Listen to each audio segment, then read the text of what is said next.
ശ്രീ ജ്യോതികുമാർ ചമക്കാല, ഒരിക്കലും അംഗീകരിക്കാൻ കഴിയാത്ത നീതിയേ അല്ല എന്ന് നമുക്ക് കൃത്യമായി ഉറപ്പുള്ള ഒരു ജീവനഷ്ടമാണ് ഉണ്ടായിരിക്കുന്നത്. 15 വയസ്സുള്ളൊരു കുഞ്ഞിന്റെ ജീവൻ നഷ്ടപ്പെട്ടു പോവുക ഏത് സാഹചര്യത്തിലും പൊറുക്കാൻ കഴിയാത്ത ഒന്നാണ്. അത് അന്യായമായി അനധികൃതമായിട്ടാണെങ്കിൽ ക്ഷമിക്കാനേ പാടില്ല. പക്ഷേ ഇന്നലെ അതിൽ ഒരു തെരഞ്ഞെടുപ്പിന്റെ പശ്ചാത്തലത്തിലുണ്ടായ രാഷ്ട്രീയ മുതലെടുപ്പിനുള്ള ശ്രമങ്ങൾ ഉണ്ടായോ കോൺഗ്രസിന്റെ ഭാഗത്തുനിന്ന്? അങ്ങനെയാണ് CPM ആരോപിക്കുന്നത്. അല്ല, ഇപ്പം CPM-ന് എങ്ങനെ വേണമെങ്കിലും ആരോപണങ്ങൾ ഉന്നയിക്കാം. ഇവിടെ ഞങ്ങളെ സംബന്ധിച്ച് എന്താണ് വിഷയം?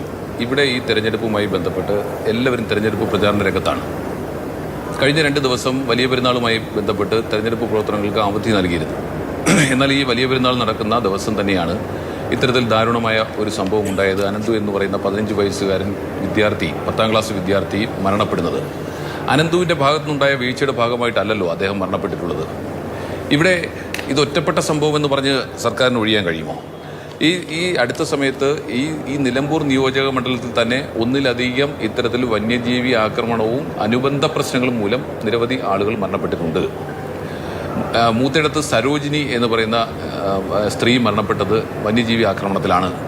മണി കരുളായിൽ 10 ദിവസത്തെ ഗ്യാപ്പിലാണ് കരുളായിൽ മണി മരണപ്പെട്ടിട്ടുള്ളത് വന്യജീവി ആക്രമണത്തിലാണ്. അതിനപ്പുറത്തേക്ക് ഇത്തരത്തിൽ ഈ പന്നിക്കണിയിലൂടെ മരണപ്പെട്ടിട്ടുള്ളവർ മാസങ്ങൾക്ക് മുമ്പ് രാമകൃഷ്ണപിള്ള മരണപ്പെട്ടിട്ടുണ്ട്. അതിനുശേഷം കഴിഞ്ഞ മെയ് 26-ാം തീയതി അബ്ദുൾ റഷീദ് മരണപ്പെട്ടിട്ടുണ്ട്. അപ്പോൾ ഓരോ മനുഷ്യജീവനുകളും ഇത്തരത്തിൽ ഫോറസ്റ്റിൻ്റെയും KSEBയുടെയും സർക്കാരിൻ്റെയും വീഴ്ച മൂലം മരിച്ചു വീഴുമ്പോൾ ഇതൊക്കെ കണ്ടില്ല എന്ന് നടിച്ചു നിൽക്കണം എന്നാണോ പറയുന്നത്? സാധാരണക്കാരുടെ പ്രശ്നങ്ങൾ, ആ പ്രശ്നങ്ങളിൽ ഇടപെടുന്നതാണ് രാഷ്ട്രീയം. അങ്ങനെയുള്ള രാഷ്ട്രീയം സാധാരണക്കാരുടെ വിഷയങ്ങളിൽ ഇടപെടാൻ പാടില്ല എന്ന് പറയാൻ ആർക്കാണ് അവകാശം? ഇത്തരത്തിലുള്ള വിഷയങ്ങളിൽ ഇടപെടുന്നത് രാഷ്ട്രീയമായി നിങ്ങൾക്ക് തോന്നുന്നുണ്ടെങ്കിൽ ആ രാഷ്ട്രീയം ഞങ്ങൾ ആവർത്തിക്കുക തന്നെ ചെയ്യും. ഇവിടെ ഇന്ന് രാവിലെ പാർട്ടി സെക്രട്ടറി CPM-ന്റെ സംസ്ഥാന സെക്രട്ടറി MV ഗോവിന്ദൻ മാധ്യമങ്ങളെ കണ്ടപ്പോൾ പറഞ്ഞു, ഇതിനു മുൻപ് അവിടെ നിന്ന് ജീവൻ നഷ്ടപ്പെട്ടത് കോൺഗ്രസ് കുടുംബത്തിൽപ്പെട്ട ഒരാളാണ്. അന്ന് അവിടെ ആരെയും കണ്ടില്ല. ഇന്നിപ്പോൾ ഇതൊരു തെരഞ്ഞെടുപ്പ് ആയതുകൊണ്ടാണ് നിങ്ങൾ ഈ കോലാഹലം മുഴുവൻ നടത്തുന്നത് എന്നുള്ളതാണ്. ഇതിപ്പോ അതാണ് ഞാൻ ചോദിച്ചത്. നിങ്ങൾ വോട്ട് നോക്കിയും തെരഞ്ഞെടുപ്പിന്റെ പശ്ചാത്തലവും നോക്കിയുള്ള രാഷ്ട്രീയ മുതലെടുപ്പാണോ നടത്തുന്നത്? അത് നിലമ്പൂർ പ്രദേശത്തേക്ക് CPM-ന്റെ സംസ്ഥാന സെക്രട്ടറി തെരഞ്ഞെടുപ്പ് സമയത്ത് മാത്രം വന്നതുകൊണ്ടാണ് അദ്ദേഹത്തിന് അങ്ങനെ തോന്നുന്നത്.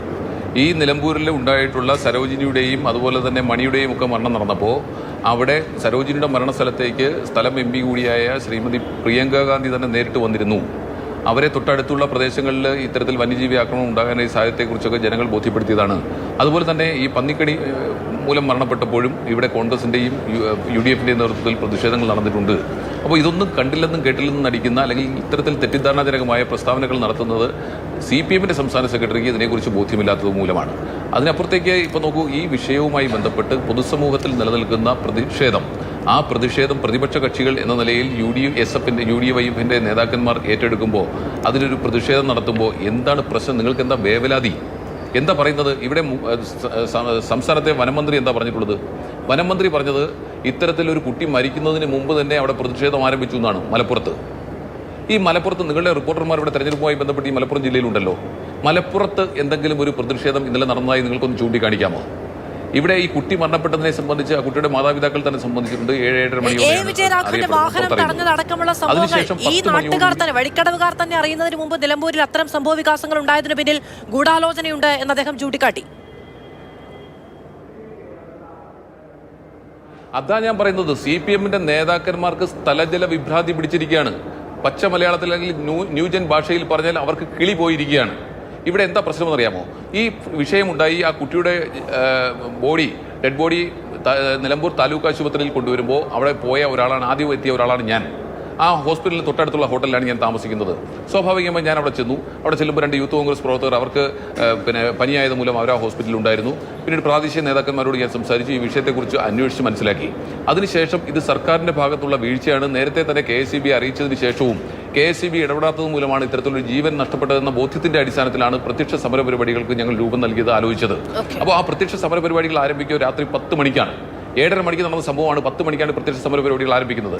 ഏകദേശം 12 മണി വരെ ഞങ്ങൾ ആ റോഡ് ഉപരോധിച്ചു എന്നുള്ളതൊരു യാഥാർത്ഥ്യമാണ്. 12 മണി വരെ ഉപരോധിക്കുമ്പോൾ ആ റോഡിൽ നിന്ന് വഴിതിരിച്ചുവിടാൻ, 2 ഭാഗത്തേക്കും പോകുന്ന വാഹനങ്ങളെ വഴിതിരിച്ചുവിടാനുള്ള സംവിധാനം പോലീസ് ഏർപ്പെടുത്തിയിരുന്നു. ആദ്യത്തെ 15 മിനിറ്റ് അത് ഉണ്ടായില്ല. പക്ഷേ അതിനുശേഷം പോലീസ് അത് ഇടപെട്ട് വഴിതിരിച്ചു വിട്ടു. പിന്നെ പ്രതിഷേധക്കാർ മാത്രമാണ് ആ റോഡിൽ ഉണ്ടായിരുന്നത്. ഞാൻ പറഞ്ഞിട്ടെ, ആ 2 മണിക്കൂറും ഒരാൾ പോലും ഈ പ്രതിഷേധക്കാരെ മറികടന്ന് പോകാൻ ശ്രമിച്ചിരുന്നില്ല. എന്നാൽ CPM-ന്റെ പോളിറ്റ് ബ്യൂറോ അംഗം A. വിജയരാഘവൻ ആ റോഡിൽ കുത്തിയിരിക്കുന്ന പ്രവർത്തകരെ മറികടന്ന് മാത്രമേ ആശുപത്രിയിലേക്ക് പോകൂ എന്ന് വാശി പിടിച്ചുകൊണ്ട് ആ പ്രവർത്തകരുടെ ഇടയിലേക്ക് വാഹനവുമായി കടന്നു വരികയായിരുന്നു. നിങ്ങളുടെ റിപ്പോർട്ടർമാർ അപ്പോഴും അവിടെയുണ്ട്. ഏതെങ്കിലും ഒരു വാഹനം നടുറോഡിൽ കുത്തിയിരിക്കുന്ന ഈ ചെറുപ്പക്കാരെ മറികടന്നുകൊണ്ട് പോയിട്ടുണ്ടോ? പിന്നെ എന്തിനാണ് A. വിജയരാഘവന് മാത്രം അങ്ങനെ പോകണമെന്ന ആശങ്ക ഉണ്ടായത്, അദ്ദേഹത്തിന് അങ്ങനെ നിർബന്ധ ബുദ്ധി ഉണ്ടായത്?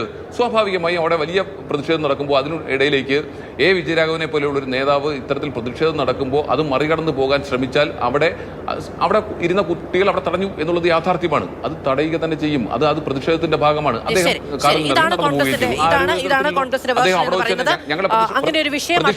പ്രതിഷേധ വേദിയിൽ വെച്ച് തന്നെ പ്രതിഷേധ വേദിയിലെ 10 മീറ്റർ അപ്പുറത്ത് മാറി നിന്നു. ആ 10 മീറ്റർ അപ്പുറത്ത് മാറി നിന്നുകൊണ്ട് ശ്രീ വിജയരാഘവൻ മാധ്യമങ്ങളെ കണ്ടല്ലോ. ആരെങ്കിലും എതിർത്തോ? ഒന്നും ഉണ്ടായിട്ടില്ല. അദ്ദേഹം അങ്ങനെ സംവിധാനത്തിന്റെ തകരാർ കൊണ്ട്, സംവിധാനത്തിന്റെ കെടുകാര്യസ്ഥത കൊണ്ട് ജീവൻ നഷ്ടപ്പെട്ടു പോയാൽ രാഷ്ട്രീയ പ്രതിഷേധം ഉണ്ടാകും എന്നുള്ളതാണ് കോൺഗ്രസിന്റെ വേർഷനായി ശ്രീ ജ്യോതികുമാർ ചാമക്കാല പറയുന്നത്.